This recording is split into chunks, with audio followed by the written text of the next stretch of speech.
Samedi soir, en Suisse. Sur ce bateau a lieu une soirée presque comme les autres.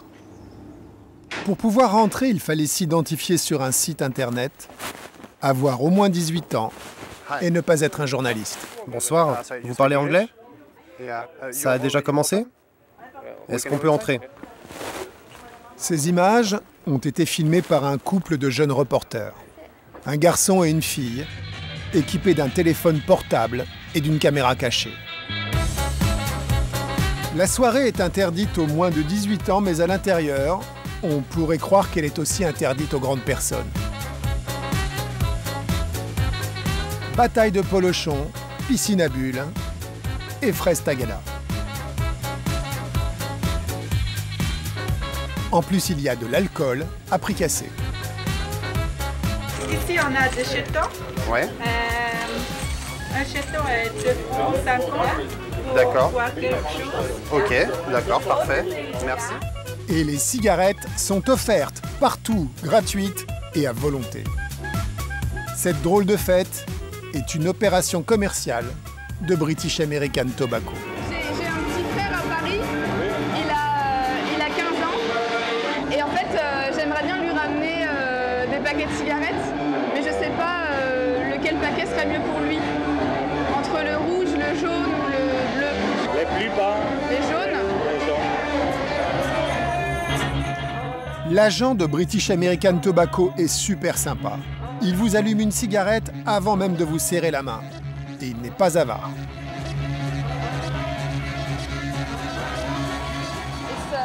Ça fait beaucoup de cigarettes gratuites. En fait, ce n'est pas beaucoup. Quand tu y penses, si une personne, une seule, au milieu de tout ce monde, 300 personnes, se met à fumer des gauloises, ça vaut le coup. S'il gagne un consommateur de gauloises pour 20 ans, imagine l'argent qu'il gagne. Plus on avance dans la nuit, plus l'alcool fait son effet. L'agent de BAT est ravi. Plus ils boivent, plus ils sont frénétiques avec les clopes. Au début, ils osent à peine en demander et après, ils boivent et se jettent dessus. En France, ce genre de soirée serait interdit. En Suisse aussi, en fait. Mais British American Tobacco profite d'un vide juridique. En fait, c'est interdit d'offrir des cigarettes comme ça. Mais comme c'est une fête privée, alors on le fait. Une fête privée, tout va bien alors? Pas vraiment. British American Tobacco voudrait passer pour une entreprise responsable, consciente de vendre un produit addictif et dangereux. Elle s'est imposée elle-même un code éthique très strict. Il s'applique sur toute la planète, y compris en Suisse. British American Tobacco a promis, entre autres, de ne jamais pousser personne à la consommation. Vous n'avez pas de problème éthique? Ouais, ça c'est une question. Est-ce que c'est bien de travailler pour... Je distribue des trucs qui donnent le cancer.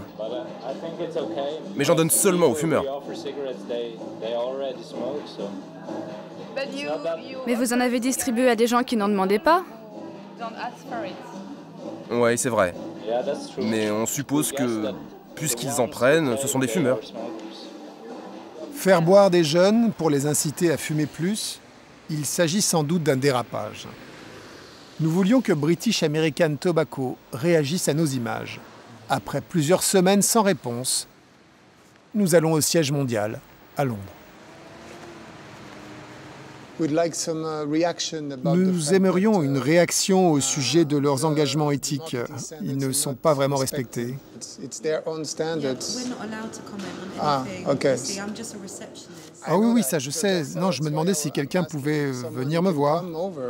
I can't do anything from here, and a lot of people are on holiday now as it's Christmas. À force d'insister, un homme en costume va descendre des bureaux et me tend à communiquer. La fête en Suisse était privée et réservée aux plus de 18 ans. On me demande de circuler. Il n'y a rien à voir.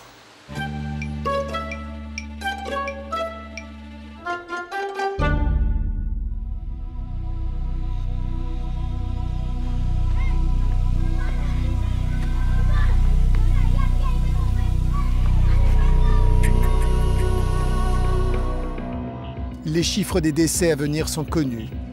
Ils sont de proportions bibliques.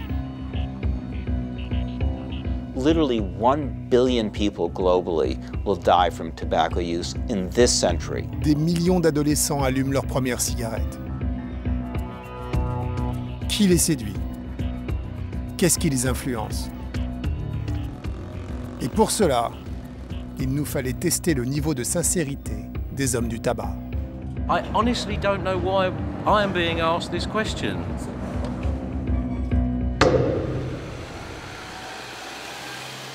Cette enquête n'aurait jamais pu exister sans la complicité d'hommes et de femmes qui nous ont livré les coulisses d'une industrie très difficile à pénétrer.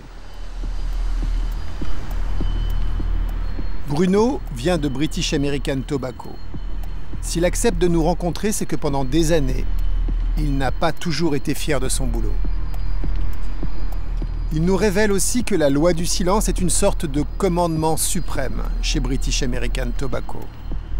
À chaque salarié est distribué ce livret, le protocole média. Le protocole ordonne: ne répondez jamais aux questions des journalistes, même si vous pensez pouvoir y répondre. Restez poli et courtois, mais ferme. Et le salarié doit se taire partout, tout le temps, dans les lieux professionnels, mais aussi dans les soirées privées. Bruno prend donc un risque en nous parlant. Il est prêt à nous livrer les modes opératoires secrets de l'entreprise, mais nous devons le protéger. Tout ce qui permet de ne pas être condamnable, on le fait largement. Voilà, tout ce qui est dans les zones grises. Tout ce qui est dans les zones grises, on fonce la tête la première. Tout fonctionne comme ça dans l'industrie du tabac. Dans l'industrie du tabac, c'est quel est le risque et en fonction du risque, est-ce qu'on gagne plus d'argent à prendre le risque ou à ne pas prendre le risque? Voilà. Donc c'est facile. C'est à chaque fois une question d'argent. C'est combien ça peut me rapporter, combien ça peut me coûter. On fait simplement une balance et on dit on y va ou on n'y va pas. Nous voulions confronter Bruno à une de nos découvertes. Depuis 2 ans, sur Internet, des gamins font l'apologie de la cigarette, les smoking reviews.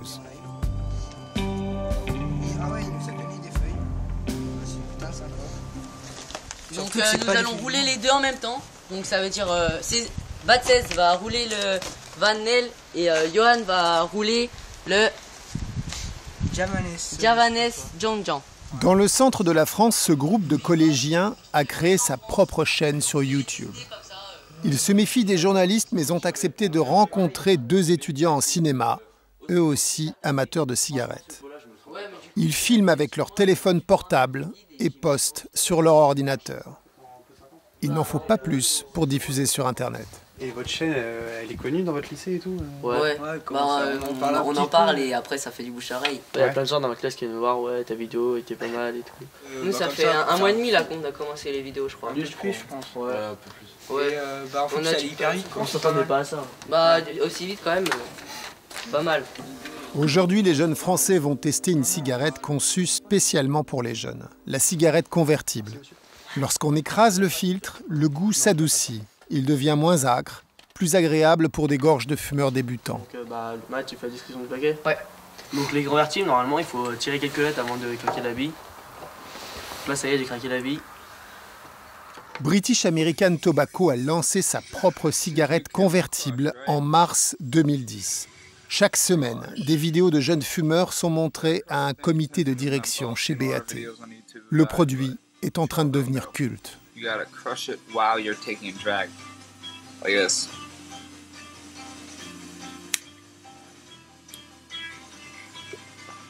It's like a rush. You feel it like regular, and then it turns into a menthol. Wow.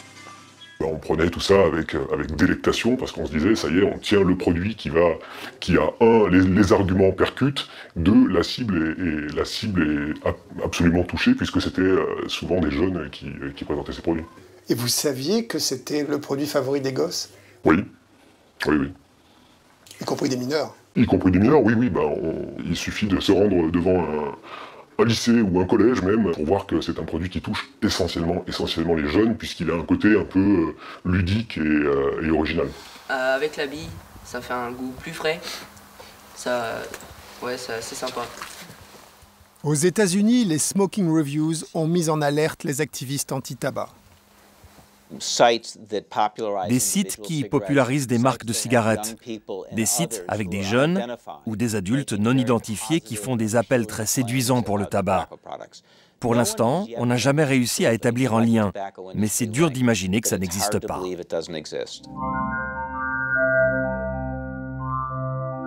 C'est pas British American Tobacco ou Philip Morris qui ont fabriqué ces reviews. Moi, je pense pas. Je pense effectivement qu'ils n'ont rien fait. Ils n'ont rien fait pour les arrêter, mais ils n'ont rien fait pour le faire non plus. Reste un petit mystère. Comment British American Tobacco a-t-elle appris ce qui se passait sur Internet? Moi, j'avais été surpris par le fait que, comment on a pu savoir aussi rapidement qu'il se passait ça sur YouTube. Et c'est là qu'on m'a expliqué qu'une agence travaille là-dessus, il y a 2 personnes à plein temps dans l'entreprise et dans une agence pour ne faire que surveiller ce qui se passe sur ce produit, en plus sur ce produit spécifique. La surveillance des réseaux sociaux se déroule dans le plus grand secret. Rien ne doit filtrer vers l'extérieur. Les présentations n'avaient pas le droit de sortir du siège. Et dès que la présentation avait été faite aux différents salariés de l'entreprise, la présentation était détruite. Et pourquoi? Quelle était la raison de cette destruction? Pour ne pas qu'il y ait à un moment un lien entre ces fameux logos-là, YouTube, etc., et l'entreprise BAT. Pourquoi les firmes du tabac ne font pas ce petit geste pour protéger les mineurs? Philip Morris nous répond par mail que ces jeunes expriment des opinions personnelles contre lesquelles ils n'ont pas le droit d'agir. Une forme de liberté d'expression. British American Tobacco nous affirme qu'ils ne surveillent pas le web et qu'en cas d'alerte, ils auraient demandé l'arrêt immédiat de ces revues. Non seulement personne n'a cherché à l'arrêter, mais il fallait surtout pas chercher à l'arrêter, bien au contraire, si on avait pu légalement faire quelque chose pour le développer, on l'aurait fait. Il faut pas se voiler la face. On vous dit à la prochaine. Donc regardez nos vidéos, commentez. Bon allez, salut. En France, la quantité d'adolescents intoxiqués à la nicotine augmente depuis 5 ans. 26% de plus chez les 15-16 ans. Certains parents prennent peur et tentent de faire décrocher leur gamin. Paul a 14 ans et se rend régulièrement à l'hôpital. Tu es dans une démarche de diminuer tes consommations de tabac? Une tentative? Non, même pas. Même pas? Non, je sais pas. Non, T'en es où? Je suis pas complètement dépendant, je peux m'arrêter si je veux vraiment, mais j'ai pas vraiment envie, parce que j'aime bien. Là, t'as pas la motivation pour... Non, c'est pas par la motivation, c'est juste je veux pas. Tu veux pas? Non, je veux pas. D'accord. T'as pas très envie d'arrêter de fumer, hein? Non. Non, c'est ma mère qui me force à venir ici, mais chaque fois je dis je veux pas venir, mais en fait je viens à chaque fois parce que elle arrive à réussir un truc pour me faire venir, mais je sais pas, ça m'énerve. Donc mon boulot ici, c'est de protéger ceux que je repère vulnérables. Non, mais si le mieux c'est de pas du tout commencer, mais quand t'as commencé après, voilà quoi. Et bien quand t'as commencé, il est toujours temps de travailler à diminuer pour avoir... Ça dépend de qui, moi je veux pas. Toi tu veux pas. Le fait que toute la société te dise c'est pas bien de fumer, parce que là franchement c'est partout quoi, c'est sur les paquets, fumez-tu, machin, c'est interdit partout. Moi je m'en fous un peu. L'industrie du tabac le dit et le répète, Paul n'est pas une cible pour eux. Pourtant, on l'a vu, certaines cigarettes ont été conçues spécialement pour séduire les jeunes. Est-ce que ça continue ? Une fois par an, les vendeurs de cigarettes exposent leurs nouveaux produits. Ils viennent les proposer au bureau de tabac, au salon Losange Expo. Une chance unique de rencontrer l'industrie en vrai. Ici, les journalistes sont tolérés, accrédités, bipés et badgés. Enfin, si on arrive à comprendre le système. Bonjour. Alors, regardez, vous bipez votre petit code barre et votre balle sortira ici. Je veux bien... Ah, c'est d'accord, ok. Ah, ok. Tout sort ici. Ah, c'est génial. Les grandes marques n'ont pas lésiné sur le spectacle. Certains stands ressemblent à des plateaux d'émissions de variété. Une des vedettes reste la cigarette convertible. Mais le contact va s'avérer difficile. Au stand de British American Tobacco, ils ont appris par cœur leur protocole média. On n'aura personne qui pourra on ne donnera pas d'interview. D'accord. Désolé, on ne pourra pas vous donner d'interview et on ne pourra rien vous dire de plus. Hein. Enfin... D'accord, d'accord. Chez Philip Morris, c'est encore pire. Une hôtesse nous interdit carrément de filmer le stand. Excusez-moi, pas d'image, s'il vous plaît. Cette année au salon, l'icône est une idole des jeunes. Che Guevara. Le révolutionnaire communiste était un fumeur et coup de chance, il est mort encore jeune et beau, non pas d'un cancer du poumon, mais sous les balles de la CIA, ce qui est une raison valable pour ne pas arrêter de fumer. Des fabricants ont transformé le Che en marque de cigarette. La marque cartonne chez les ados. La force de vente porte même des petites écharpes boliviennes sur le costume noir. Bonjour. Paul Moreira, on fait un documentaire pour Canal+ sur le tabac aujourd'hui. Et quand vous lancez Che Guevara, il n'y a personne qui est visé, vous n'avez fait aucune étude de marketing, rien. Non. Vous n'êtes pas dit on va toucher les jeunes par exemple? Pas du tout. Pas du tout. Parce que les jeunes, c'est plutôt eux qui aiment bien Che Guevara, c'est une image associée aux jeunes. Difficile à dire, vous vous basez sur quoi pour dire ça? Parce que c'est eux qui portent les t-shirts. J'ai rarement vu des types de plus de 60 ans avec des t-shirts Che Guevara. C'est très très rare. Je sais pas, c'est difficile à dire ça. Hein. Non, on n'a pas d'études vraiment là-dessus. Et vous êtes quoi comme groupe? On est le groupe HVL. D'accord. Luxembourgeois. Ah, vous êtes luxembourgeois. Un bien beau pays. Vous connaissez? Ah bah oui, bien sûr. Surtout pour des raisons fiscales en fait. Oui, aussi. Il y a aussi de très belles églises. Merci. Avions-nous posé une question taboue? Et si oui, laquelle? Oui. Vous avez une autorisation pour filmer? Ah, absolument, je suis... Vous êtes qui? Vous êtes qui? Non, j'aime pas avec vous, vous êtes qui? D'un coup de talkie-walkie sont apparus d'autres hommes en noir, d'un modèle un peu plus grand et un peu plus épais. C'est quoi ça? Mais ça, c'est pas une autorisation de filmer. Ah ouais? Ah bon? C'est une autorisation pour rentrer sur le salon. Bon. Moi, je me suis inscrit comme journaliste. Regardez, il y a écrit agence de presse. Ouais, bah, agence de presse, c'est journaliste. Évidemment, je veux une carte de presse. Ah voilà. Voilà. Baissez là votre caméra. Baissez votre caméra. Attendez, mais on est où là? On est où là? On n'est pas en Union soviétique ici. C'est un salon. Attendez, on est accrédité normalement. On a fait les choses dans les règles. Et là, on arrive, on a l'impression d'être en Union soviétique. Tu vas te faire manger ta caméra. Arrête-toi, tu vas te faire manger ta caméra. Enlève tes mains, ne me touche pas. Ne me touche pas. Écoute, moi je te frappe pas. Je te frappe pas. Enlève ta main, tu te fais. Enlève ta main. Enlève ta main, je vais te manger, toi. Arrêtez avec vous calmez. Avant de lâcher prise, le chef des hommes en noir nous lance une petite menace pour la route. Je me vois qu'à Canal+, je viens te voir. Pardon? Je dis, je viens te voir. Pardon? Sous la pression courtoise mais ferme des hommes en noir, nous décidons de réévaluer l'intérêt de notre présence dans le salon.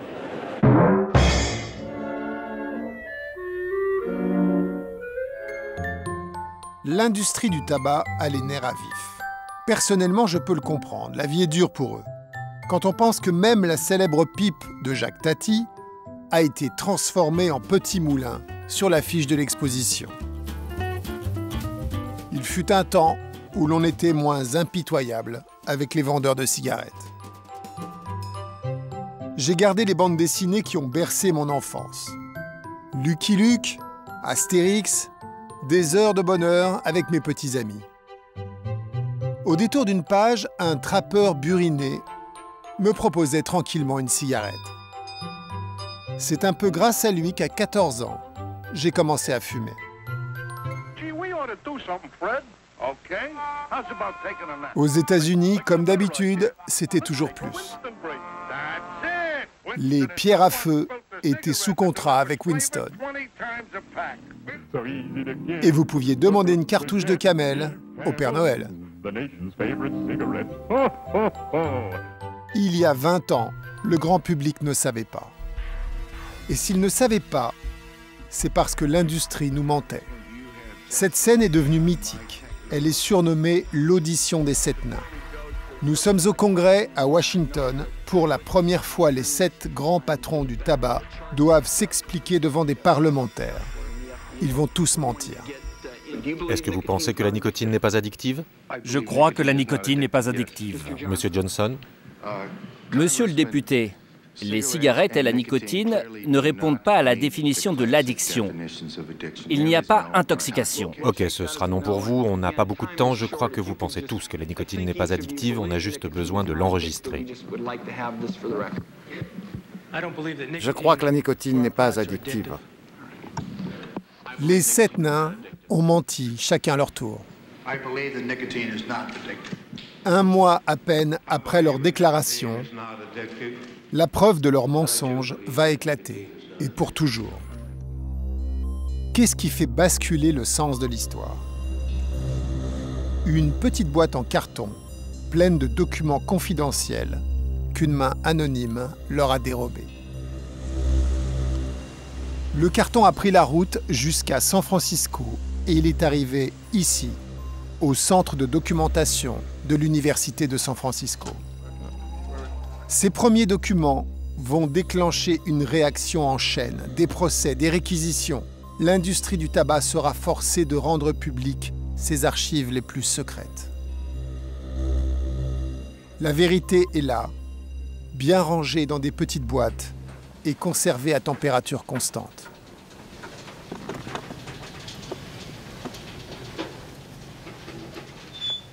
L'homme qui a reçu la toute première boîte de documents, c'est lui, un cardiologue spécialiste du tabac.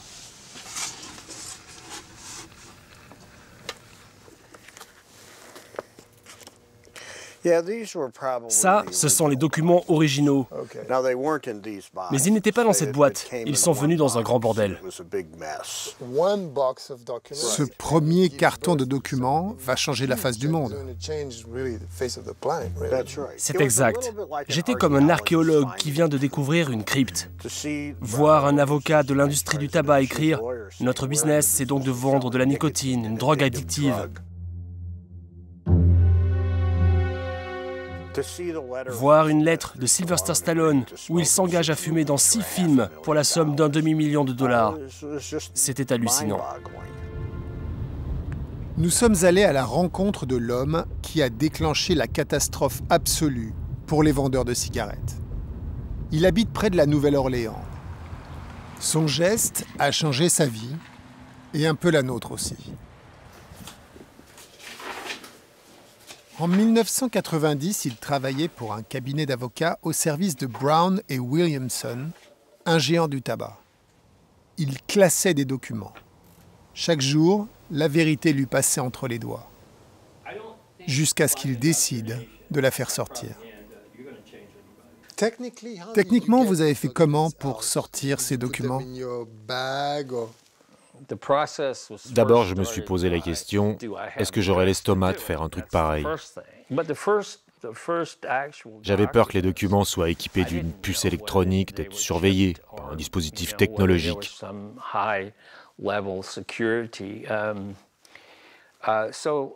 Alors j'ai commencé avec des petites notes que je cachais dans mes chaussures. Et je faisais ça chaque soir. Vous me demandez pourquoi j'ai fait ça, peut-être par stupidité, je ne sais pas. Je l'ai trouvé diabolique. Merrell veut rendre publics les documents, mais personne n'en veut. Ils ont été volés, journalistes et avocats ont peur de la réaction de l'industrie. L'industrie du tabac est très agressive. Ils ont des millions d'avocats. Ils sont les rois de la procédure de harcèlement. Ils s'acharnent. Au bout de quelques mois, Merrell commence à regretter son geste. En 1991, j'étais en dépression, totalement isolé. Vous étiez dans une impasse. En fait, j'étais prêt à me suicider. 3 ans plus tard, en 1994, les documents arrivent donc entre les mains de Stanton Glantz. Les gens avaient peur. Moi pas. Noir sur blanc, Glantz découvre que les enfants étaient des cibles pour les vendeurs de cigarettes.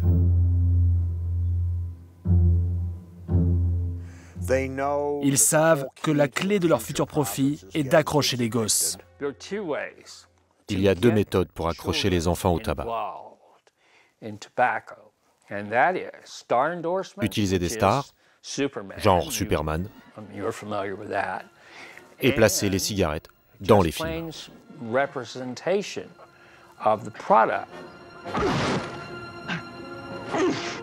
La publicité subliminale, celle qu'on perçoit sans la voir, est la plus efficace.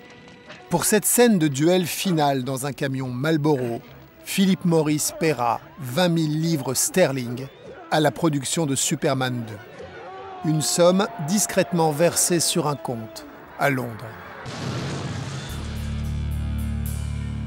A l'inverse, Marlboro peut devenir féroce quand on en vient à critiquer sa marque. Sur une étagère, nous découvrons une pièce rare. Un reportage anglais que Philip Morris a réussi à faire disparaître. Il fut un temps où ils étaient plus puissants qu'une télé britannique. Le reportage s'attaquait à l'icône de Philip Morris, le cow-boy Marlboro. Le cow-boy Marlboro représentait tout ce qu'un jeune voulait être. Fort, viril, sexy, rebelle. Et ça marchait aussi avec les filles. Les journalistes anglais vont pulvériser le mythe. Ils rencontrent de vrais cow-boys qui ont fumé toute leur vie. Ouais, comment te décrire? Quand la douleur est là, je dois m'arrêter et je suffoque. Je cherche l'air. C'est comme si quelqu'un avait planté ses doigts au fond de ma poitrine et bloqué mes voies respiratoires. 2 dirigeants de Philip Morris viennent développer des arguments désastreux devant la caméra.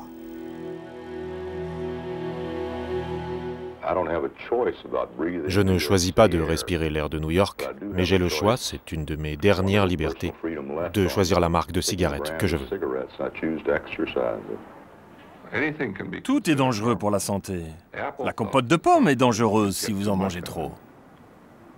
Il n'y a pas grand monde qui meurt de compote. Ah bah c'est qu'ils en mangent pas assez. La première diffusion en Angleterre se passe sans problème.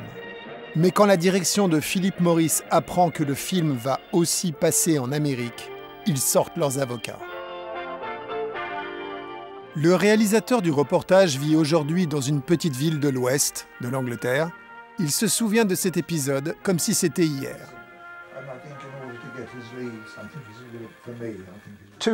Il disait 2 choses. Qu'on leur avait menti, qu'ils ne savaient pas qu'on allait faire un film sur les cigarettes et la santé, ce qui était vraiment n'importe quoi. Et puis qu'on n'avait pas respecté leur copyright, qu'on avait diffusé leurs images sans leur autorisation.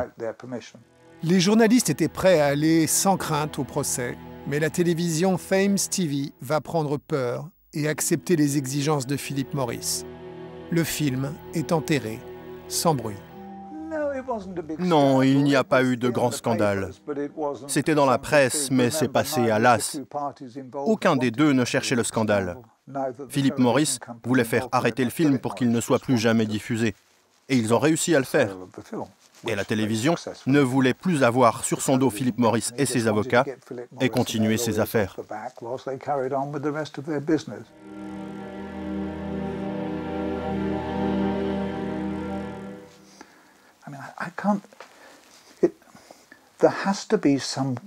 Il doit exister une sorte de mépris envers les gens ordinaires pour qu'ils continuent à faire ce qu'ils font.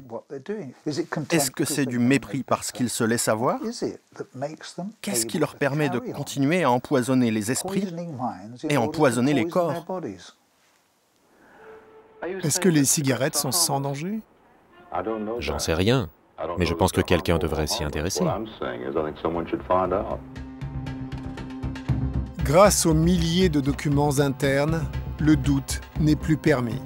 Oui, fumer tue, et l'industrie le savait. Dans les années 90, ont lieu les procès géants contre les firmes du tabac. Sharon a travaillé pendant 5 ans dans l'équipe de jeunes magistrats qui faisaient face aux avocats du tabac.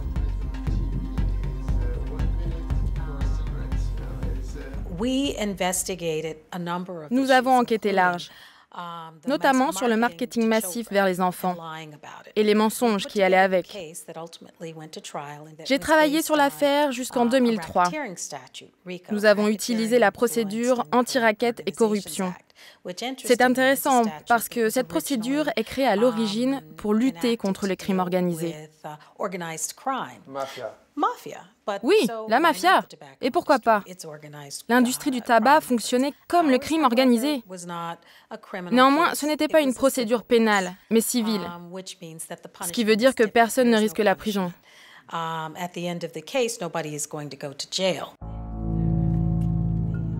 Avant même la fin des procès, l'industrie du tabac va tenter d'éteindre l'incendie. Elle doit sauver son image auprès des actionnaires.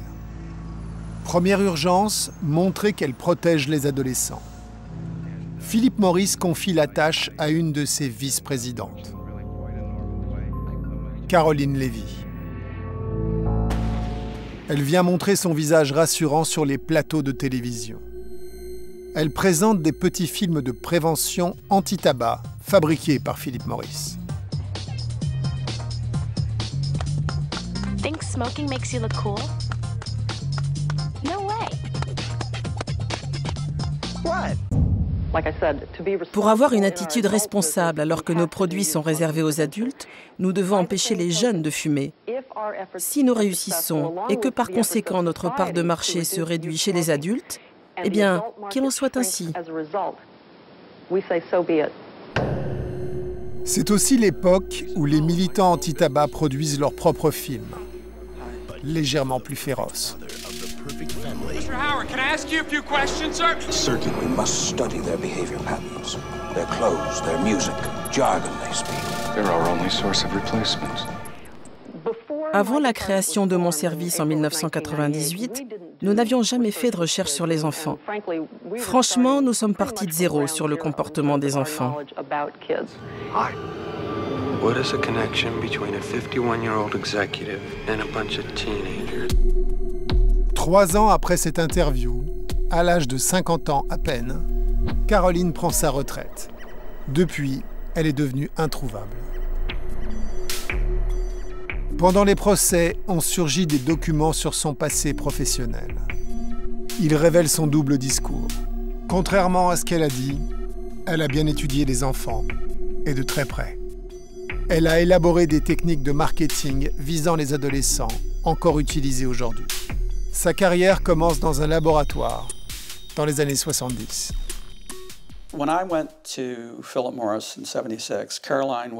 Quand je suis rentré chez Philip Morris en 1976, Caroline faisait de la recherche en sciences du comportement. Je prenais un café avec elle tous les matins. C'était quelqu'un de très brillant.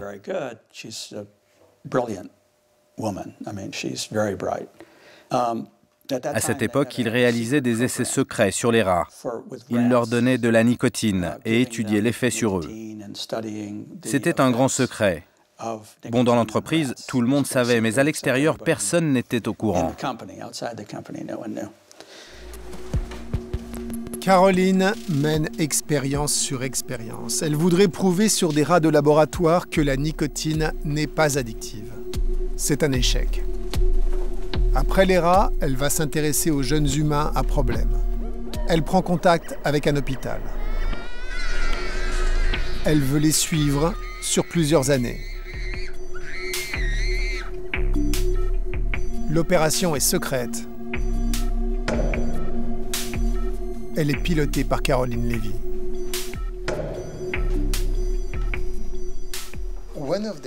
Une des expériences concernait les enfants hyperactifs, les enfants agités. L'industrie du tabac voulait les étudier de manière spécifique. Spécifique, le mot est un peu fort. L'hypothèse, c'est que ces enfants seraient plus sensibles aux effets de la nicotine. La nicotine calme. Elle apporte une sensation apaisante, comme quand on mange. Elle libère de la dopamine. Sur la base de ces travaux, Caroline a été promue du laboratoire à l'organisation du marketing. En 1988, Caroline devient la spécialiste du marketing vers les adolescents pour Philip Morris. Aidée de divers scientifiques, elle cherche le code du jeune fumeur. Elle découvre assez vite que les meilleurs clients sont les gosses rebelles, ceux qui aiment briser les tabous. Dans des notes manuscrites, elle se demande si le fameux avertissement « santé » ne pourrait pas avoir une certaine attraction pour un adolescent. Fumais-tu, c'est trop cool. Aux États-Unis, les réservoirs les plus riches en gosses à problème, c'est-à-dire en fumeurs fidèles, ce sont les ghettos de la communauté noire. Ici, à Atlanta, les dealers de crack se partagent la rue avec les débits d'alcool et de tabac. Les seules publicités qu'on voit dans le ghetto sont celles des cigarettes.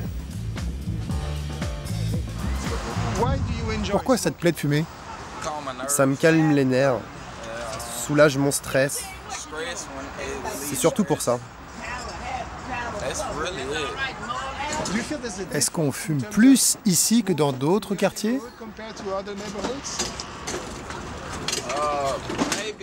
Ah ouais, il y a beaucoup de petits gamins qui fument ici. Vraiment jeunes par rapport aux autres quartiers.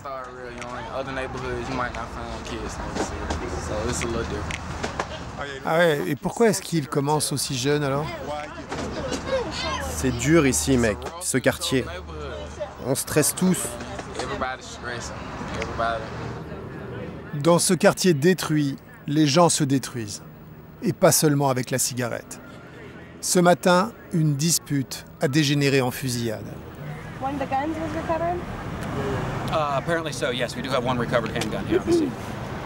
Tout le monde est en colère, même et surtout les gamins. Quel âge tu as? J'ai 18 ans. Tu fumes depuis quand? Ouais, je fume depuis l'âge de 11, 12 ans. Ouais, je commençais tôt. Tu penses que tu peux t'arrêter? Ouais, si je veux. Je pourrais arrêter, mais ça me calme. Parce que je suis en colère à l'intérieur. Il n'y a que les clopes qui me calment.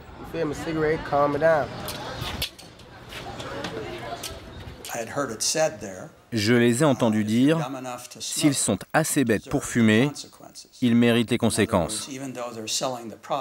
Pour eux, les acheteurs potentiels ont la responsabilité de ne pas se faire avoir par la publicité. En d'autres termes, leur job, c'est de faire de l'argent, aux autres de se protéger.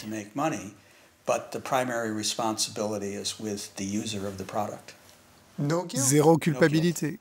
Aucune.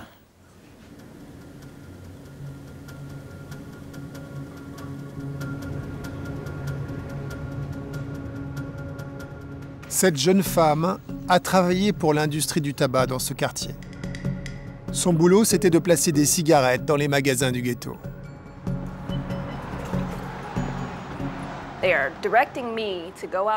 Ils me demandaient de mettre le tabac et les pubs sur le comptoir, à côté des bonbons, des gâteaux, des chewing-gums et des jouets. On comprenait ce que ça voulait dire. C'est les jeunes qui étaient visés. Qui d'autre veut des gâteaux et du chewing-gum? Pas les adultes, les jeunes. Ils voulaient qu'on place les pubs sur la porte, si possible sous la poignée. Ils ne disaient pas en direction des gosses, mais on comprenait. Regardez là, sur la porte, il y a plein de trucs. Ah oui, il y a plein de pubs. Vous pouvez nous montrer? Là, c'est très bas sur la porte. Pourquoi aussi bas? En tant qu'adulte, je ne regarde pas en bas. L'idée, c'est de toucher les plus jeunes? Oui, les tout petits. Things like that disgusted me. Ça me dégoûtait. Quand la campagne pour les cigarettes Cool Mix a été lancée, ils ont réuni les vendeurs. Un rappeur chantait sur un écran géant. Un cadre est monté sur scène et il a dit « Avec Cool Mix, on va viser les leaders urbains et les héros de la rue. » Je me suis dit « Qu'est-ce qu'il raconte, lui ?» Je me suis levée et j'ai demandé « Qu'est-ce que vous entendez par leader des rues ?» Pour moi, les héros urbains, c'est Martin Luther King, Malcolm X, Obama. Mais pour eux, c'est les paumés, les dealers. Ça m'a blessée. Je suis black, j'ai des cousins pauvres, des voyous. Et c'est eux qu'on vise. Ces gens qui galèrent déjà. C'est ça le boulot? Ou bien est-ce que ça signifie que tous les noirs du ghetto sont des voyous? Là, je me sentais mal.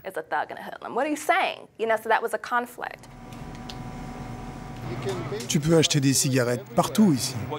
Oh ouais, des cigarettes et des bières dans tous les ghettos américains.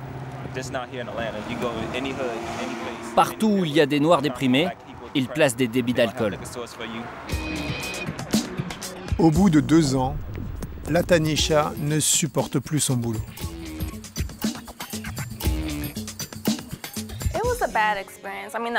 C'était une mauvaise expérience. Bien sûr, je gagnais de l'argent. J'avais 21 ans, je sortais de la fac. Cette entreprise m'a offert $20 000 de plus. Mais je ne dormais plus. Le médecin m'a donné des cachets, mais j'y arrivais pas. J'étais stressée, déprimée. Je me levais le matin pour viser les gosses et les noirs. J'en étais complètement malade. En 2006, elle démissionne. Depuis, elle fait le tour des écoles pour raconter son expérience.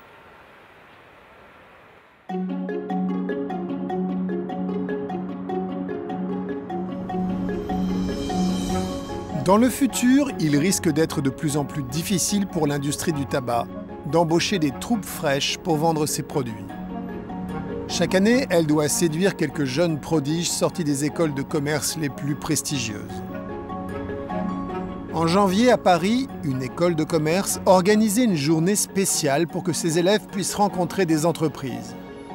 Nous savions que parmi elles, il y avait British American Tobacco. Pendant des semaines, nous avions essayé d'obtenir une autorisation de tournage, sans succès. Alors nous avons tenté la visite surprise. Bonjour. On est de Canal, on veut savoir si c'est possible de faire quelques images à l'intérieur du salon. Aujourd'hui, il y avait British American Tobacco qui était là pour faire de la... problème, c'est que... On aurait voulu les interviewer, voir avec eux. Non, mais moi j'ai personne de la com. Normalement, pour ce genre de choses, il aurait fallu prévenir en amont et ça doit être encadré par notre direction de la communication. Bah, vous pouvez venir, vous êtes libre. Non, moi je ne suis pas de la com, mais... C'est une institution qui a ses processus et c'est comme ça. Bon, très bien, très bien. D'accord. Voilà, c'est ici qui attend vous mène en bas. Ok, merci, au revoir. Au revoir.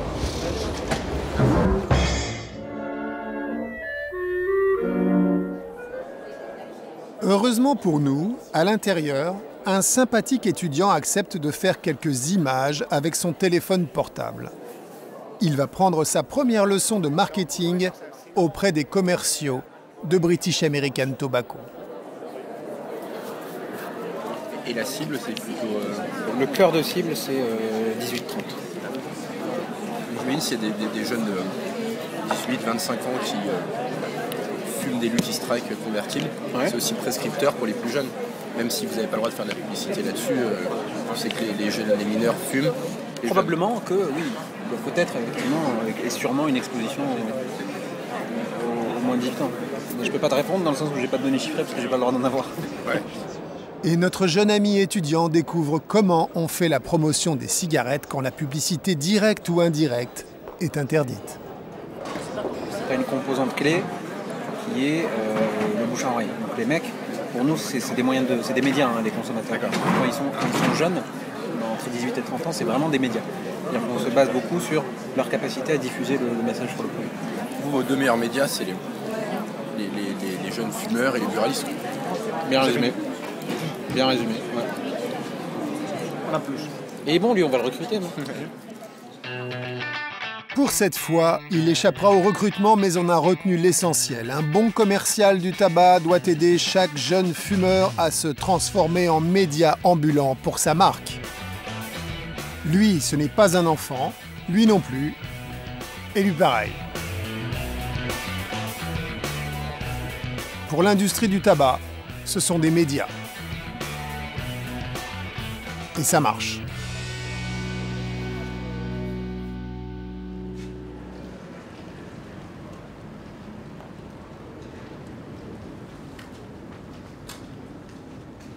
Héloïse a 16 ans. Elle consulte à l'hôpital de la Pitié pour arrêter de fumer. Votre première cigarette, elle est à quelle heure en ce moment? Ma première? Oui, votre première cigarette. 7h10. À l'arrêt du bus ce matin? Ouais, du métro. Du métro. Vous avez l'impression qu'il y a combien de jeunes qui fument autour de vous? Quelle proportion des jeunes autour de vous qui fument? Au moins les 2/3, voire plus, là où je suis. Vous nous rappelez quand vous avez commencé de fumer, s'il vous plaît? Ouais, c'était il y a 4 ans. Là, c'était un peu comme un nouveau jouet. Enfin, on se forçait des fois pour fumer. C'était pas bon forcément. Mais bon, on trouvait ça marrant. Et donc, on trouvait ça nouveau. On voyait ça dans les films et tout. En fait, maintenant, c'est nous. Je peux vous demander quelle image a le tabac maintenant pour vous? Est-ce que c'est toujours un produit pour les grands ou est-ce que c'est... Non, pas du tout. Avant, je pense que c'était plutôt révolte, on est les rebelles et tout. D'accord. Et maintenant, je trouve que plutôt les rebelles, c'est ceux justement qui sont là, qui fument pas, je trouve, maintenant. D'accord. Ça, c'est vraiment n'importe quoi, mais justement, je trouve... moi, de fumer, c'est plutôt justement un signe de faiblesse. Parce que on n'arrive pas à dire non... on suit le groupe en fait. Donc c'est pas du tout une rébellion. Les jeunes veulent ressembler à ceux qu'ils admirent. L'industrie du tabac a toujours su profiter de cela. Notamment en passant des partenariats secrets avec Hollywood. Dans les années 80, la publicité clandestine dans les films était systématique et massive. Jusqu'à faire sortir Superman d'un camion Marlboro. Une scène que vous ne verrez plus. Les fabricants anglo-saxons ont juré d'arrêter. En France, toute publicité directe ou indirecte est interdite depuis 1991. Fumer est une liberté artistique autorisée. En revanche, les contrats secrets avec les firmes du tabac sont illégaux. Pourtant, les Gauloises blondes, propriété de la Seita, n'ont jamais quitté les lèvres de nos stars les plus exposées, parfois de manière assez ostentatoire. Prenez Johnny Hallyday dans Quartier VIP. Bonjour. Bonjour. Gauloise blonde comme d'hab? Oui, s'il vous plaît. Puis vous me mettrez aussi un millionnaire et un tac-au-tac. Alors? Nous recueillons plusieurs témoignages dans l'équipe de tournage. Ils disent tous la même chose. Les Gauloises n'étaient pas là par hasard. Ça, c'était des placements de produits parce que le film, ils avaient eu du mal à le financer, mais c'est la prod qui a embauché une société pour rechercher des contrats pubs avec des marques. D'accord. Il y avait plusieurs marques, il n'y avait pas que Gauloises. Ce sont donc des sociétés de placement de produits qui mettent en contact l'industrie du tabac et celle du cinéma. Nous avons rencontré quelqu'un qui travaillait dans la société qui s'est chargée de transformer Johnny Hallyday en Monsieur Gauloise. Là où vous avez travaillé, c'était un contrat avec une marque de cigarettes. Oui, tout à fait. Avec la Seita. Avec la Seita? Oui. Qui voulait placer des Gauloises, c'est ça? Oui, des Gauloises et des Gitanes. De toute façon, il fallait qu'on épluche le scénario, il fallait des scènes qui soient susceptibles, des films et des scènes qui soient susceptibles de convenir aux fabricants. Le scénario peut même être aménagé pour les besoins du fabricant de cigarettes. À la scène 25, par exemple, voilà ce que devrait dire la buraliste. Mais qu'est-ce qu'il fait, Monsieur Brozek? Et voilà ce qu'elle dit. Et là, 19h15, je me suis dit, mais qu'est-ce qu'il fait le monsieur Gauloise? C'est vrai, d'habitude, vous êtes toujours à l'heure. Combien paye l'industrie du tabac? C'est secret puisqu'il est légal. La rumeur parle de sommes pouvant aller jusqu'à 30 000 € selon la star et l'exposition. Dans les années 2000, la Seita réussit à placer le casque bleu des Gauloises blondes dans de nombreux films français. Entre les mains de Monica Bellucci dans le film Agent secret, et même dans Amélie Poulain, un film de Jean-Pierre Jeunet qui réalise 30 millions d'entrées tout autour du monde. Ce sac plastique, avec le logo Gauloise, n'était pas dans le storyboard initial. Attendez! Un paquet de Gauloises blondes. Juste une seconde, hein, parce qu'il y a tellement de fumée, là, ici. Hein. Vous pouvez m'indiquer où c'est qu'elles sont, parce que alors maintenant, j'y vois plus rien. Un peu plus sec. Voilà. Tu te souviens comment ça s'est passé? On vous a proposé quelle marque? Gauloise blonde, donc, et tout produit Seita confondu à mettre en avant. Donc, pas principalement Gauloise blonde parce que c'était le produit phare pour eux à l'époque. Tout ce qui peut avoir un intérêt et un attrait au produit, sac plastique, cendrier, tout ce qui peut signifier la marque en fait était présent sur le film. Ils nous avaient même proposé d'installer carrément le comptoir Gauloise blonde. La société qui a mis des Gauloises dans Amélie s'appelle Marque et Film. Chez Marque et Film, on nous jure que la Seita n'a rien déboursé, une sorte d'acte gratuit pour rendre service au film. Mais bien sûr, personne ne veut en parler devant une caméra. Dans le milieu du cinéma, très rares sont ceux qui consentent à témoigner à visage découvert. Jean-Louis Milesi déroge à la règle. Milesi est le scénariste maintes fois primé de Guédiguian.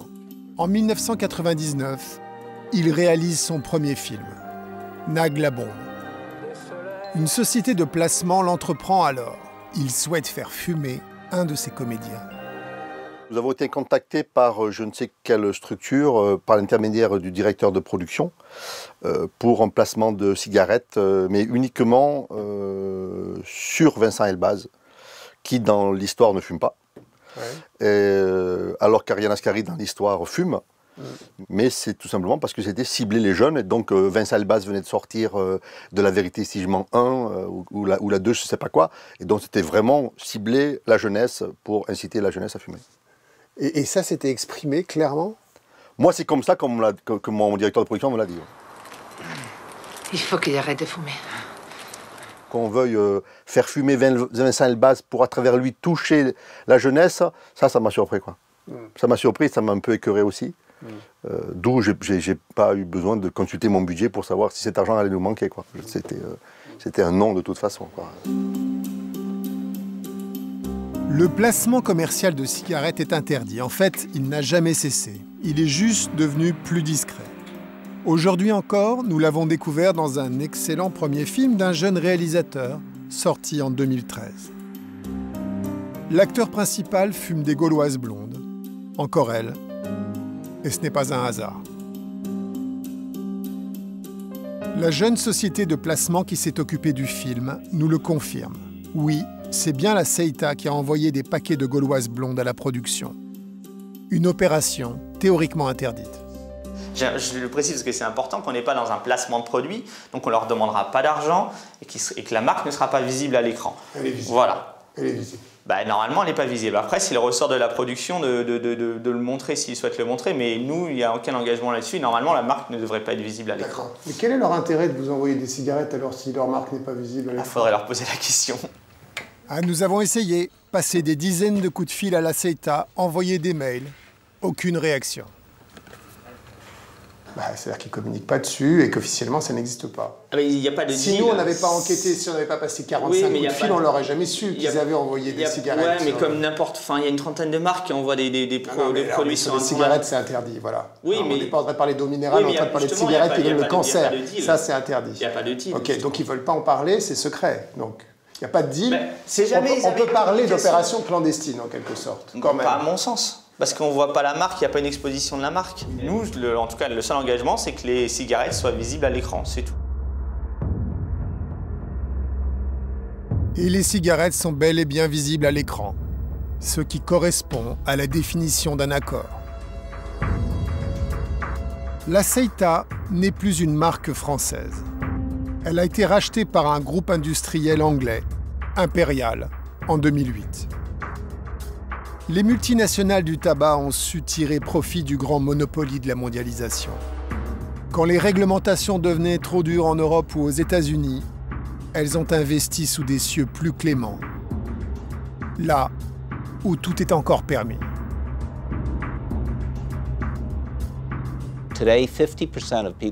Aujourd'hui, 50% des gens qui meurent du tabac vivent dans le tiers-monde.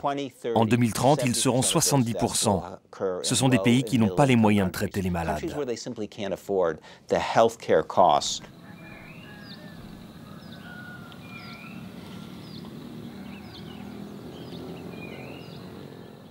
Il existe un pays où les industriels du tabac brisent chaque jour les engagements éthiques qu'ils proclament à Paris ou à Londres.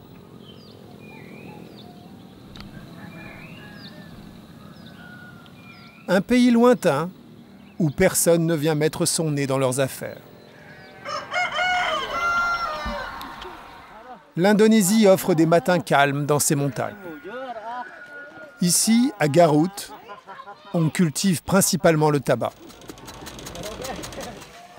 Comme tous les Indonésiens, Jian est surexposé à la publicité du tabac. À la télévision, une pub sur 3 est une pub pour les cigarettes. Le mitraillage ne commence qu'à 21h, mais à cette heure-là, Jian est bien réveillé. Chaque soir, il est baigné par la douce lumière de l'industrie du tabac.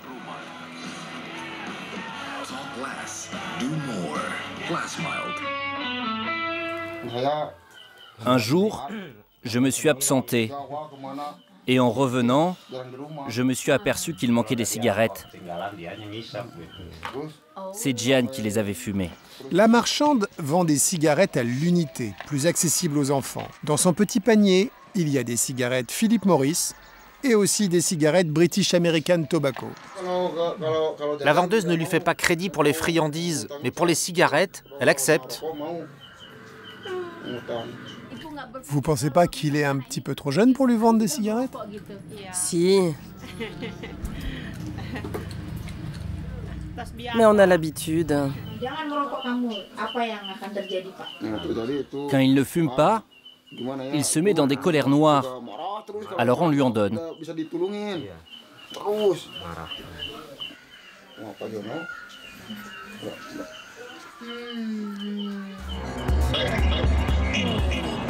Jakarta, capitale de l'Indonésie. Le pays attire le business comme un aimant. Dans les tours miroirs, les sièges des multinationales. Dans les bidonvilles, une main-d'œuvre bon marché. Si vous êtes riche, à vous les embouteillages dans votre 4x4 climatisé. Si vous êtes pauvre, vous circulez dans des trains bondés à craquer. La croissance économique à 2 chiffres a négligé les services publics. Ce matin, des ouvriers métallurgistes manifestent devant le ministère de la Santé.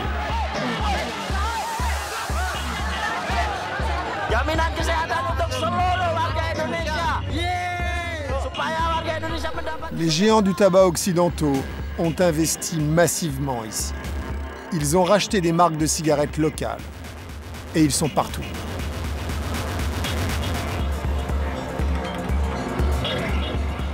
Les affiches pour les cigarettes, il y en a à chaque feu rouge. Elles sont partout.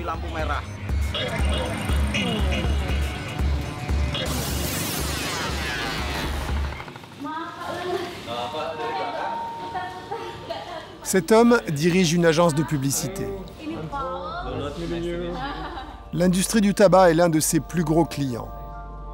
Il est le seul qui a accepté de nous rencontrer. Il nous montre son dernier opus, une publicité pour des cigarettes indonésiennes que nous avons déjà vues à la télévision.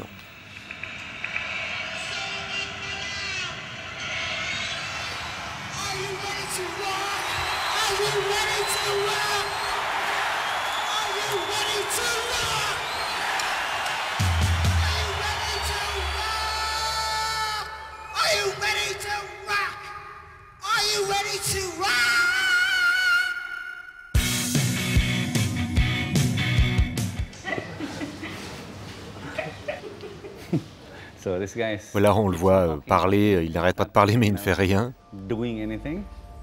Nous voulions lui montrer une image que nous n'avions pas bien identifiée dans chaque publicité télévisée pour les cigarettes.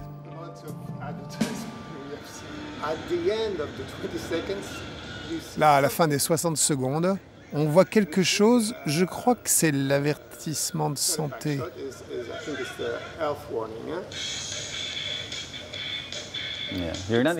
Ça. Oui, c'est l'avertissement santé.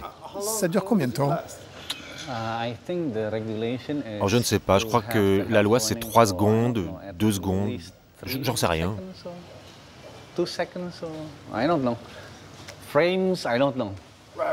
Ouais, en fait, nous, on a compté ces 6 images, c'est-à-dire 1/5 de seconde. Aucune chance de le lire. Je suppose que l'industrie vous demande de les faire aussi courts que possible? Oh oui, bien sûr. Si vous avez le choix, vous le faites le plus court possible, non? Absolument. Tous ces messages, vous parlez à un public qui en est au stade de sa vie où il se rebelle, il cherche à trouver son identité. En fait, vous parlez aux adolescents, quoi. Yeah, exactly. Exactly, yeah. Like young people. Yes. Oui, enfin 18 ans et plus. Ah, je vois que vous respectez la loi. 18 ans et plus. Quand vous dites que vous ciblez les jeunes, c'est parce que c'est le nouveau marché, vous devez créer de nouveaux clients? Yeah. Oui. Yeah. I mean, yeah. Yeah. C'est ce que la marque vous demande? Yeah. Amenez-nous-en des nouveaux. Oui. I know it's not, you know. Je sais que c'est pas très bien, mais c'est ça le marketing. Tu vends ton produit.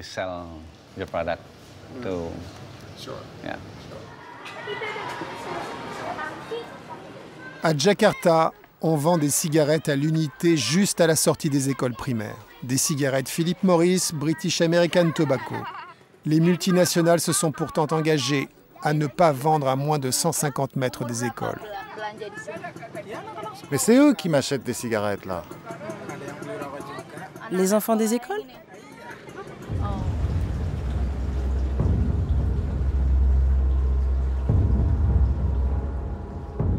« 70% des hommes fument en Indonésie. Le cancer du poumon est épidémique. Dans les hôpitaux de la ville, les services d'oncologie sont pleins d'hommes condamnés. Il leur reste quelques mois à vivre, parfois juste quelques jours.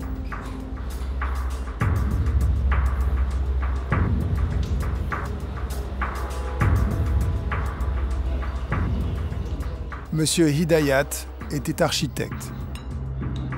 Il est au dernier stade d'un cancer du poumon. Vous avez mal? Non. J'ai des spasmes là.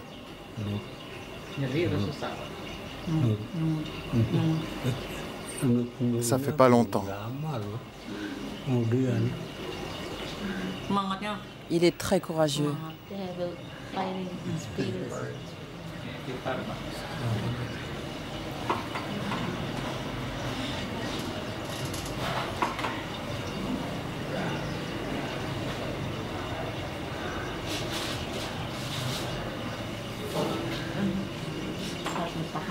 Thank you, it was nice meeting you. 2 jours après cette interview, Monsieur Hidayat s'est éteint.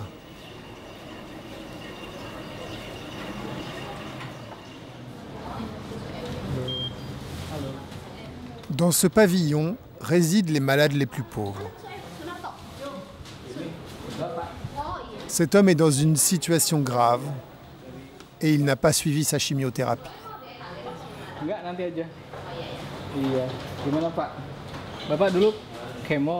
Pourquoi vous n'êtes pas venu pour votre chimio? Je pouvais pas payer le transport.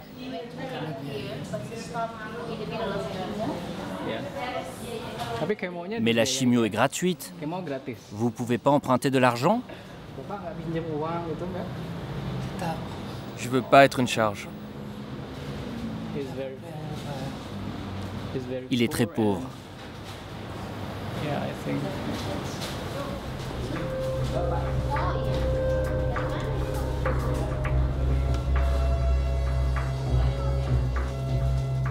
Le cancer de Hagung a métastasé partout. Il a 42 ans et il va mourir. Il veut livrer un dernier message.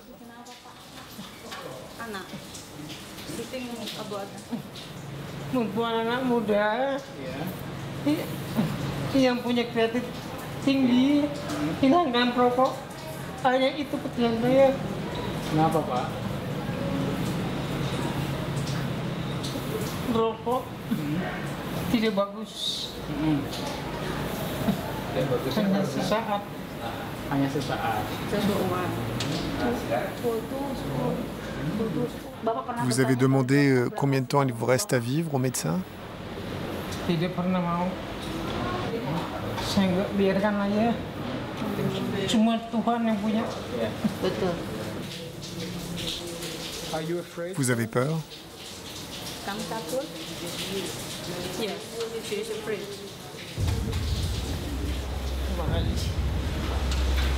Thank you. Good luck, good luck, good luck to you. Good luck. Okay? Hold on.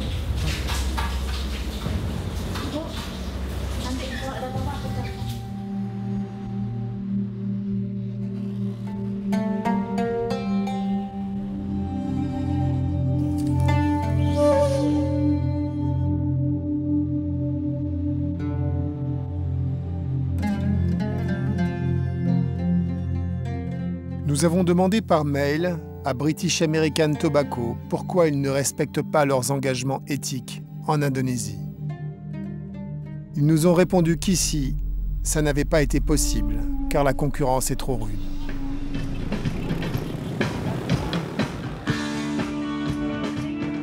Ce soir, à la sortie d'un centre commercial, il y a un concert gratuit avec des vedettes locales. Le concert est organisé par une marque de cigarettes de Philip Morris, la marque A Rouge. Des hôtesses aux couleurs de la marque sont là pour pousser à la consommation. À l'intérieur des barrières, l'événement est interdit aux mineurs, mais tout au long de celle-ci s'agglutinent des enfants de moins de 10 ans.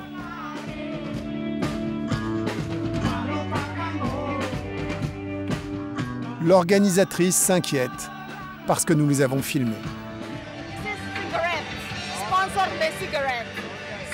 Ce concert est sponsorisé par une marque de cigarettes. Ne liez pas les enfants à cet événement, parce qu'il est interdit aux mineurs. Si ça se voit dans les médias, j'ai peur qu'on porte plainte contre nous. C'est Philip Morris. Vous savez, c'est un standard international.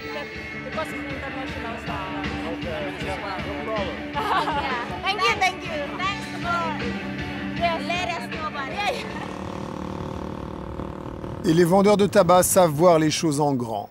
La marque LA Light fait venir chaque année des groupes d'Europe et des États-Unis. Des rockers et des rappeurs pour un festival sponsorisé par une grande marque de cigarettes. Nous nous sommes invités à leur conférence de presse.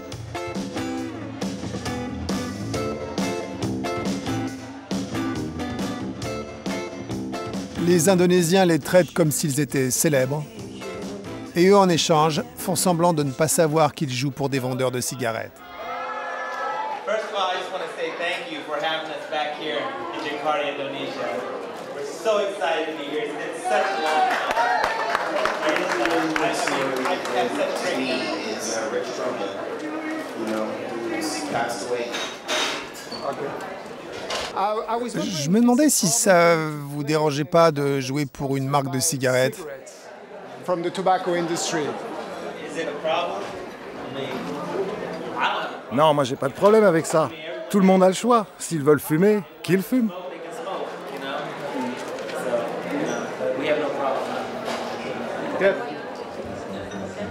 Je commençais à désespérer de trouver un rocker avec une conscience. Est-ce que c'est possible d'avoir une interview avec vous? Oui, tout de suite si vous voulez. Vous me faites me sentir comme un exploiteur. Non, je pense qu'ils exploitent votre image cool. Vous en êtes conscient, j'imagine. Moi, je ne savais même pas que c'était pour des cigarettes. J'ai vu le logo LA Light, je croyais que c'était les chaussures. Ah, vous saviez pas? Vous savez, les LA Gear. Et puis après, on a vu les cartouches de cigarettes et on a compris. Ah, ils vous ont offert des cartouches? Ouais. Pour que vous les fumiez? Oui, sûrement. C'est une bonne question, j'y avais pas pensé. Merci de me la poser, surtout devant une caméra. Longtemps, les firmes du tabac se sont payées l'image de vedettes, même en Occident. Très efficace. Mais aujourd'hui, elles se sont toutes engagées à ne plus le faire. Promis, juré. Dans les codes éthiques de British American Tobacco, c'est écrit, noir sur blanc, pas de stars pour vendre nos produits. Pourtant, nous avons découvert une petite exception. Bon, alors évidemment, ils vendent ça. C'est une célébrité, Alain Delon. Enfin, encore un peu, quoi. Et c'est des cigarettes Alain Delon vendues par British American Tobacco. Au Cambodge, depuis 2 ans, British American Tobacco a racheté la marque Alain Delon. Elle avait été lancée à grand renfort de publicité par la CETA il y a 20 ans.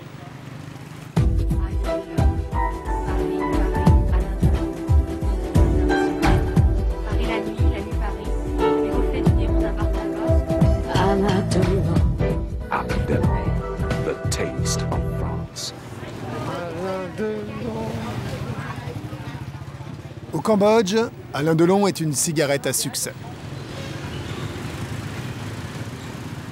Alain Delon est même plus vendu que Marlboro.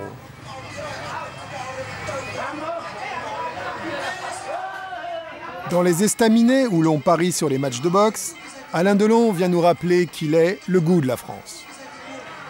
Depuis 1 an à peine, il y a des lois contre le tabac au Cambodge. Il est par exemple interdit de fumer dans les cafés. Mais en fait, il n'y a pas grand monde pour faire respecter la loi. Soda fume des Alain Delon depuis 20 ans. Il se souvient du premier jour où tout a commencé. Quand j'ai vu la grande publicité au Cambodge, un grand film avec l'acteur Alain Delon.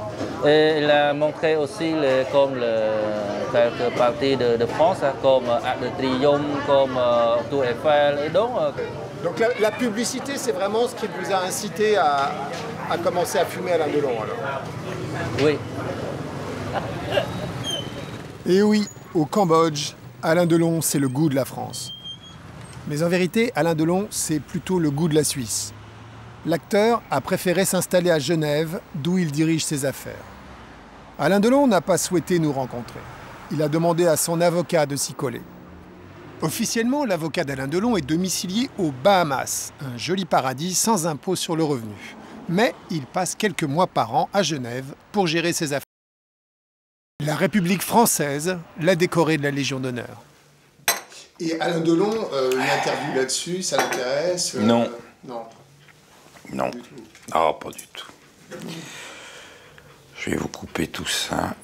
Combien ça rapporte la licence Alain Delon en cigarettes par an? Tous les contrats de vente, d'achat et de licence sont, comme vous le savez, frappés d'une clause de confidentialité qui fait que ce sont des chiffres que je ne peux pas vous dévoiler. D'accord. Est-ce qu'il est allé pour vendre les cigarettes au Cambodge? Non. En personne? Il n'a jamais fait de campagne à titre personnel pour ça. Il ne s'est jamais intéressé au pays, parce que c'est le seul pays où son nom soit vendu sous forme de cigarette. Ça ne l'a pas intéressé de voir ce qui s'y passait? Si la question est de savoir s'il s'est rendu sur place pour supporter la vente du produit, la réponse est non. En fait, Alain Delon n'a jamais mis les pieds au Cambodge. Donc, Alain Delon n'a jamais eu la curiosité de voir comment les hôpitaux cambodgiens accueillaient les fumeurs malades. Alain Delon a tort, car c'est très instructif. Le professeur Kaing Sor lutte contre les effets du tabac sur la population. Quand le diagnostic est cancer, il faut faire la chimio et radiothérapie, est très très cher. Et les Cambodgiens, ils peuvent se payer une chimiothérapie ou une radiothérapie? Oui, surtout Ceux qui atteignent ça, le problème de tabac, c'est-à-dire ce sont des personnes à moyenne de vie, c'est-à-dire un peu riches. Ouais. Mais il y a des pauvres aussi. Les pauvres aussi, mais les pauvres, alors, pas de moyens. Donc les pauvres, ils meurent en gros. Ah oui. Et la chimiothérapie, le gouvernement, il donne 0. 0, oui. Est-ce qu'Alain Delon vous a interrogé, vous ou quelqu'un d'autre, sur les conditions, par exemple, sanitaires du pays? Parce qu'on sait qu'aujourd'hui, il y a un problème sanitaire avec les cigarettes, que ça cause le cancer, que les gens en meurent. Est-ce que ça l'intéresse de savoir quel est l'état des hôpitaux, des services d'oncologie? Vous savez, je ne doute pas que vous posiez la même question à ceux qui fabriquent ces cigarettes, n'est-ce pas? Donc, qui est en réalité un débat moral qui consiste à poser la question de savoir s'il est légitime ou non de prêter son nom ou son support à la commercialisation d'un produit qui a des effets néfastes sur la santé. Et nous sommes parvenus à la conclusion que non. Ah bon? Oui. Comment? Pourquoi? Les alcools sont vendus sous une multitude de supports, le tabac est vendu sous une multitude de supports. Tout ça n'empêche pas les fabricants de cigarettes, les multinationales de prospérer. Donc voilà, je vous ai donné la réponse à la question que vous me posiez. Vous ne dites pas on ne va pas vendre là parce que là les gens ils n'ont pas les moyens d'encaisser. Non. Alors si on nous dit que évidemment il est préférable si on nous demande s'il est préférable de fumer ou de ne pas fumer, nous dirons qu'il est préférable de ne pas fumer. D'ailleurs, Alain Delon lui-même a cessé de fumer il y a plus de 25 ans. C'est vous dire s'il est convaincu de la nocivité du tabac. Ça, c'est une réflexion personnelle, puis une réflexion commerciale qui dépend de la nature des propositions qui nous sont faites. Quand vous en vendez... Je n'en vends pas. Je concède une marque. Pour tous les Cambodgiens, Alain Delon, c'est lui qui les vend, puisqu'il y a son nom dessus. Ils achètent le paquet tous les matins. C'est parfaitement assumé. Ben voilà. D'accord. Assumé par lui et par moi. D'accord. Voilà.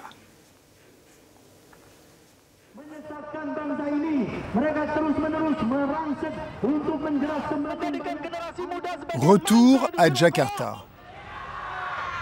Ce matin, c'est l'ouverture du World Tobacco Asia, le salon du tabac pour l'Asie. Dans les voitures noires, il y a des professionnels du tabac.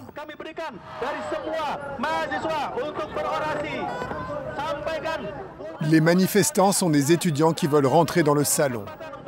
Il est interdit au public.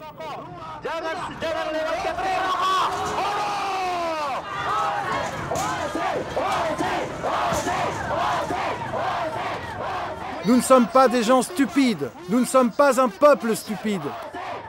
La police essaye de les contenir à l'extérieur, mais ils finissent par passer.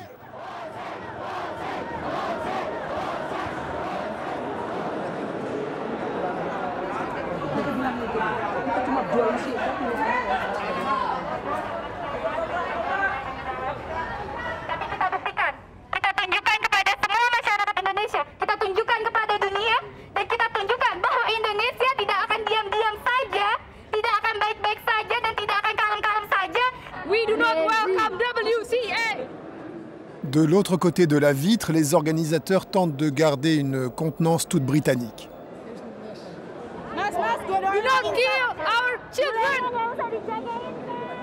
Mais au bout de quelques heures, la situation et la porte d'entrée étant bloquées, ils doivent se résoudre à rencontrer une délégation d'étudiants qui vont en profiter pour exprimer leur colère et pratiquer leur anglais. J'aimerais savoir, est-ce que l'un d'entre vous a des problèmes éthiques à vendre un produit qui cause la mort des gens?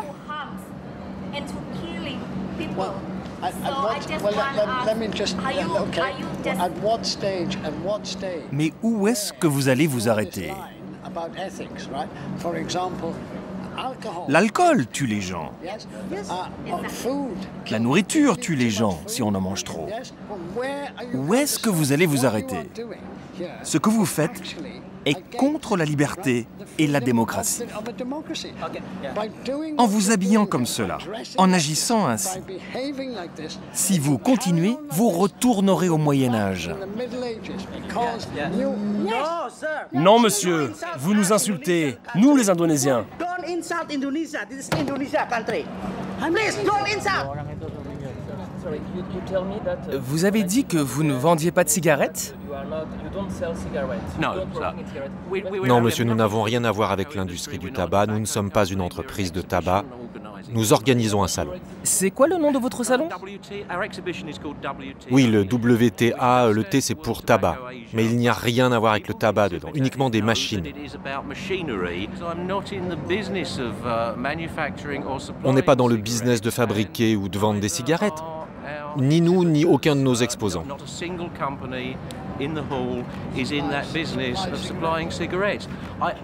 Vraiment, je ne comprends pas pourquoi on me pose ces questions. Ne mentez pas, monsieur. Excusez-moi, pourquoi j'ai pas le droit de rentrer dans le salon? Je suis journaliste. Puisque vous dites qu'il n'y a pas de tabac à l'intérieur, on aimerait bien couvrir l'histoire. Non, vous n'êtes pas un commercial, ça ne nous intéresse pas.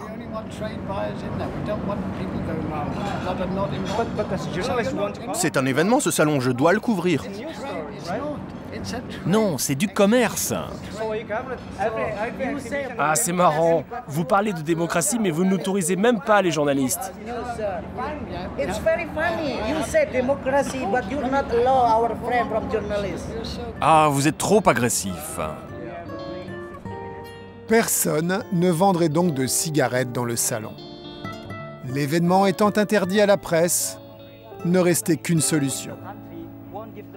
Se déguiser en homme d'affaires.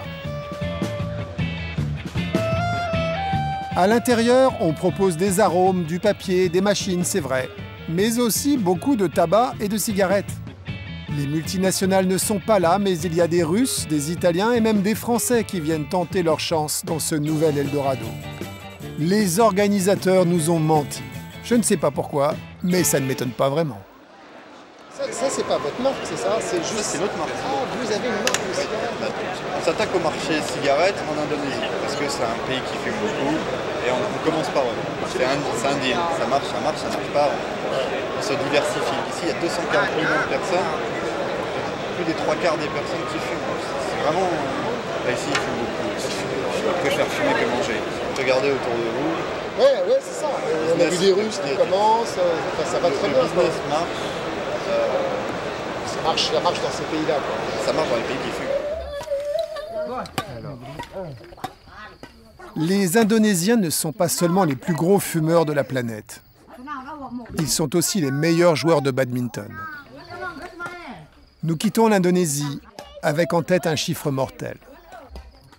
1 sur 2 finira le match plus tôt que prévu.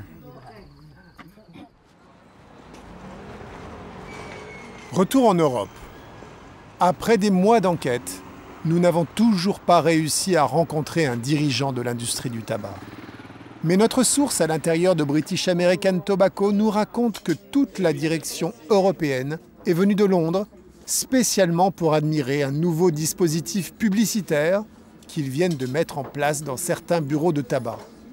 Des écrans de télévision pilotés à distance depuis le siège. Ils trônent dans ce tabac géant de région parisienne. De la publicité pour les cigarettes, certes, mais un message sanitaire indéniable.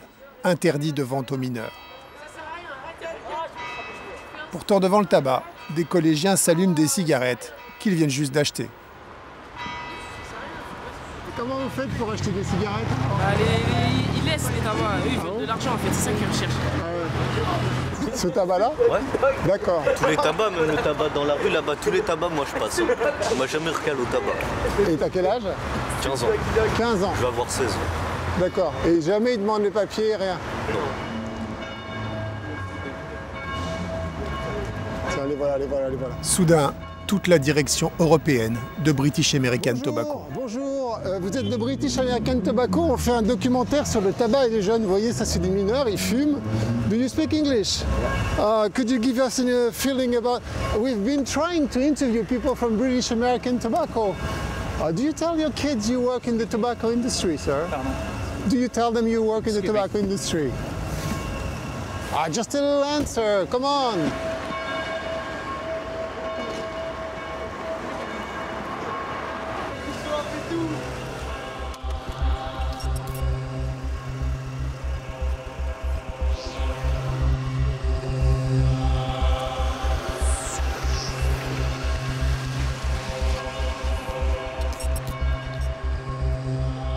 Les gens qui travaillent dans l'entreprise oublient qu'ils vendent un produit qui s'appelle le tabac et pensent qu'ils vendent un produit, comme si c'était des cornflakes ou des haricots verts.